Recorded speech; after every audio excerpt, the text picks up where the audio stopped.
À Villeneuve-le-Roi, en banlieue parisienne, un jeune couple est désemparé.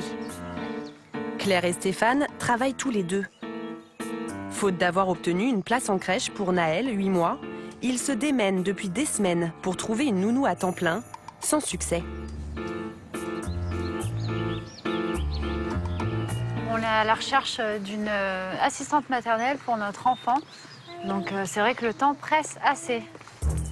Depuis la naissance de Naël, ils jonglent avec leurs horaires de travail. Et Claire a pu compter sur sa belle-mère. Il est temps de trouver une solution durable. Tiens, je te donne bébé pour pouvoir appeler les assistantes maternelles. Ce matin, elle a récupéré une nouvelle liste d'assistantes maternelles agréées. Des nounous professionnelles qui gardent les enfants à leur domicile. Mais le casting se révèle bien plus compliqué que prévu, car la liste n'est pas vraiment à jour. Oui, allô? Oui, bonjour Joséphine. Oui, bonjour. Je vous appelle dans le cadre de la garde de mon enfant. Je voulais savoir si vous avez encore de la place disponible pour le mois de septembre. Le problème, c'est que je n'ai pas encore fait la formation. D'accord, donc vous n'êtes pas encore agréé officiellement, c'est ça? Non. Moi, je ne peux pas continuer avec elle, il faut vraiment qu'elle ait son agrément officiel. On continue. Oui? Je voulais savoir si vous aviez de la place pour le mois de septembre. En fait, je suis enceinte. Je devais accoucher en décembre. Je ne sais pas si ça sera possible. C'est ça tout le temps, il y a toujours un truc.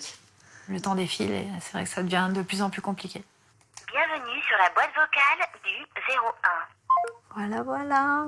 Ça, c'est toutes les assistantes maternelles que j'ai appelées. Donc, non. Ça fait à peu près déjà 35 assistantes maternelles qui sont pas disponibles pour X raisons. Là, c'est pas possible. Il y a des dames qui sont déjà en retraite. Il y en a qui ont les places à partir de seulement 2017. Enfin, c'est un vrai casse-tête. C'est quand même galère. Faut s'accrocher.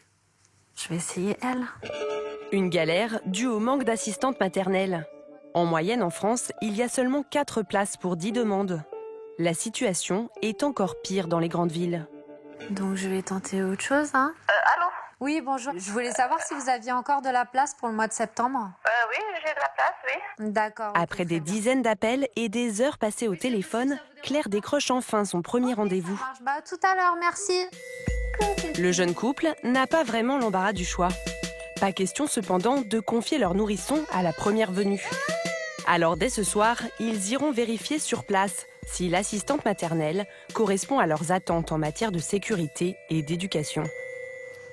Faute de place dans leur appartement et faute de place en crèche, Claire et Stéphane, eux, n'ont pas eu le choix.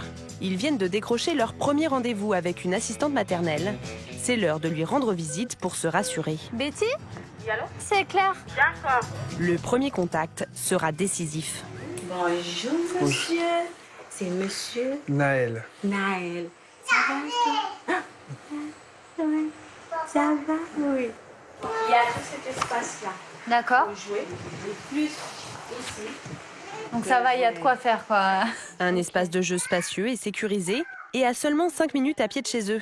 Une première bonne impression essentielle, car Naël passera ici toutes ses journées en compagnie de 2 autres bambins. Ou chaise haute. D'accord. Et dès qu'on peut manger à table, on passe à table, on mange avec tout le monde mange ensemble. Mais la suite de l'entretien va se révéler beaucoup moins convaincante. Car la nounou n'a pas les mêmes principes d'éducation que la maman. Et s'il pleure, vous faites quoi? L'enfant, on peut le laisser pleurer quand c'est l'heure du dodo. Tu le mets dans le lit, il va Ouais. voir quelques pleurs, oui. On va laisser pleurer. En fait, si je vous demande ça, c'est que perso, moi, je laisse pas pleurer mon enfant. Après seulement quelques minutes de discussion, Stéphane et Claire sont refroidis.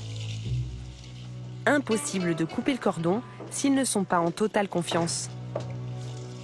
Et là, ce n'est pas le cas. C'est vrai que quand on est arrivé, bébé, il n'a pas souri.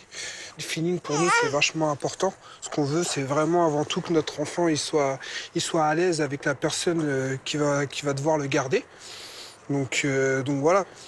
Retour à la case départ, ils vont devoir reprendre leur recherche à 0. Après 6 mois de recherche, Claire espère enfin avoir trouvé une assistante maternelle pour son fils Naël. Elle l'a confié pour une journée test à Johanna, une nounou polonaise dénichée in extremis. Très bien, merci. Si ce premier test est concluant, il débouchera sur un contrat. Visiblement, le petit garçon est moins stressé que sa maman. Il était super. Toute la journée, c'était magnifique. Il a tellement joué, il éclatait de rire. Johanna a 10 ans d'expérience et elle garde déjà une petite fille. Mais ce qui plaît beaucoup à Claire, c'est qu'elle ne laisse jamais pleurer un enfant au moment de la sieste. Aujourd'hui, les premiers jours, je le coucherai ici. Ouais. Comme ça, je le surveille constamment et puis j'observe son sommeil. Non, je suis très contente. Il fait des sourires. Donc, c'est juste ce que je voulais. Convaincue et surtout soulagée, Claire peut enfin signer le contrat tant espéré avec une assistante maternelle agréée. 37 heures de garde par semaine, tarif fixé à 500 € par mois, le prix de la sérénité, priorité absolue de tous les parents. C'est parfait. Faut te dire d'autres.